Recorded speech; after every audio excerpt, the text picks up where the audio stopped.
CM Revanth Reddy చేపట్టిన ప్రజా విజయోత్సవాలపై కేంద్ర మంత్రి కిషన్ రెడ్డి తీవ్ర విమర్శలు చేశారు.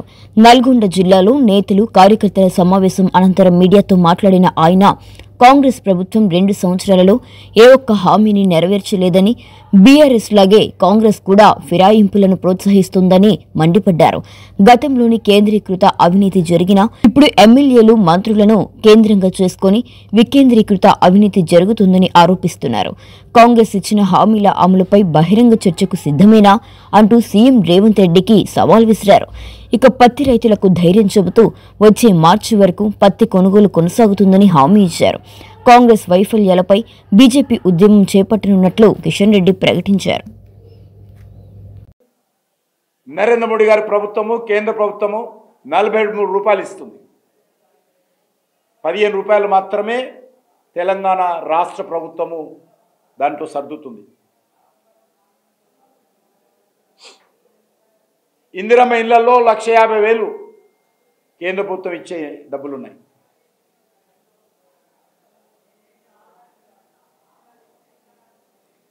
వాళ్ళు ఇస్తానన్నటువంటి ఎకరాకు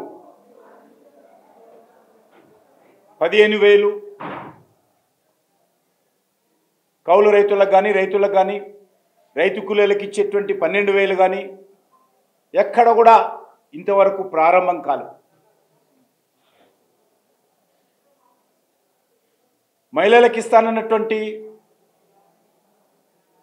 నెలకు 2,500 ఆర్థిక సహాయం ఏ ఒక్క మహిళకు కూడా ఇంతవరకు అందలేదు. రేవంత్ రెడ్డి దృష్టిలో, రాహుల్ గాంధీ దృష్టిలో, కాంగ్రెస్ పార్టీ దృష్టిలో తెలంగాణలో ఎవరు పెళ్లిలే జరగడం లేదు. ఎందుకంటే పెళ్లి జరిగితే తులం బంగారం ఇవ్వాలి కాబట్టి ఆయన తులం బంగారం ఇవ్వలేదు. ఏ ఒక్క ఆడబిడ్డకు స్కూటీ రాలే ఇంతవరకు. మొదటి సంవత్సరం లోపలనే 2 లక్షల ఉద్యోగాలు భర్తీ చేస్తామన్నారు. ఇంతవరకు ఉద్యోగాల భర్తీ కొలిక్కి రాలే. నిరుద్యోగులకు నెలకు 4,000 రూపాయల నిరుద్యోగ భృతి అన్నారు. ఒక్క నిరుద్యోగి కూడా తెలంగాణ గడ్డ మీద ఇంతవరకు నిరుద్యోగ భృతి మంజూరు చేయలేదు.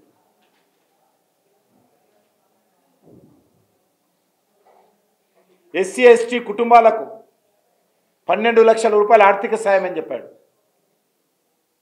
బీసీల సంక్షేమం కోసం 1,00,000 కోట్లు మంజూరు చేస్తామని చెప్పి కామారెడ్డిలో బీసీ డిక్లరేషన్లో ప్రకటించాడు.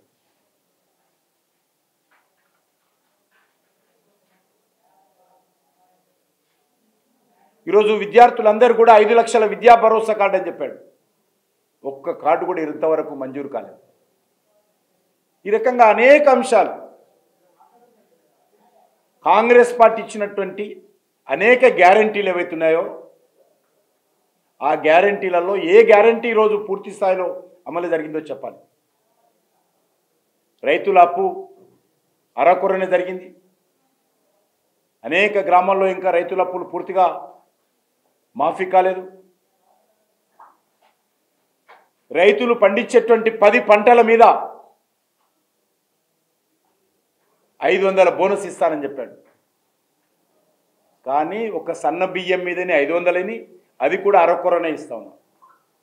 ఇంకా అనేక మంది రైతులకు సన్నోడ్లు పండించేటువంటి రైతులకు 500 రూపాయల బోనస్ రాలేదు. మిగతా పత్తి మీద అనేక రకాల నగరాల డాటా ఉంది. ఎక్కడ కూడా 10 పంటల మీద బోనస్ అన్నాడు. ఇంతవరకు ప్రారంభమే కాలేదు. పోయే కాలం దగ్గరకు వచ్చింది. ఇంకా అంటే ఇంకో 3 సంవత్సరాలే ఉంటుంది. ఇంకా ఎప్పుడు మీరు ఇస్తారని అడుగుతా ఉన్నాను.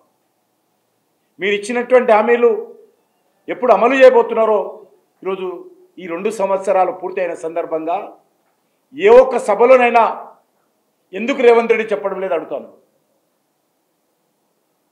అది వ్యవసాయ రంగానికి సంబంధించిన సమస్యలు కావచ్చు, రైతాంగానికి సంబంధించిన సమస్యలు కావచ్చు, మహిళలకు సంబంధించిన సమస్యలు కావచ్చు, యువతకు సంబంధించిన సమస్యలు కావచ్చు, విద్యారంగానికి విద్యార్థుల సంక్షేమం కోసం మీరు ఇచ్చినటువంటి హామీలు కావచ్చు, ఎస్సీ ఎస్టీల కోసం ఇచ్చినటువంటి హామీలు కావచ్చు, బీసీ సామాజిక వర్గాలకు ఇచ్చినటువంటి హామీలు కావచ్చు, ఏది అమలు చేశామని చెప్పి ఈరోజు మీరు 2 సంవత్సరాల విజయోత్సవాలు చేసుకుంటున్నారో కాంగ్రెస్ పార్టీ ప్రభుత్వము తెలంగాణ ప్రజలకు చెప్పాల్సిందిగా కోరుతాం.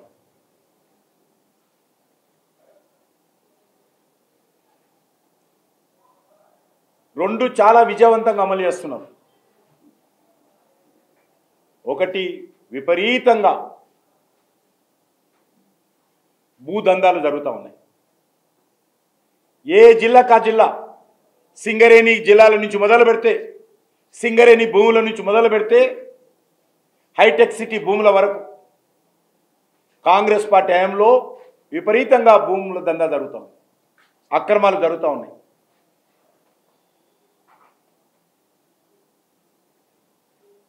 ఫిక్స్డ్ రేట్లు చేశారు.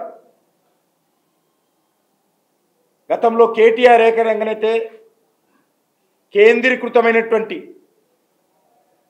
వస్తువులకు పాల్పడ్డాడో, ఈ ల్యాండ్ బిజినెస్లో కానీ రియల్ ఎస్టేట్లో కానీ, ఈరోజు వికేంద్రీకరణ పేరు మీద మరి కాంగ్రెస్ పార్టీ నాయకులు కూడా అదే విధంగా చేస్తూ ఉన్నారు.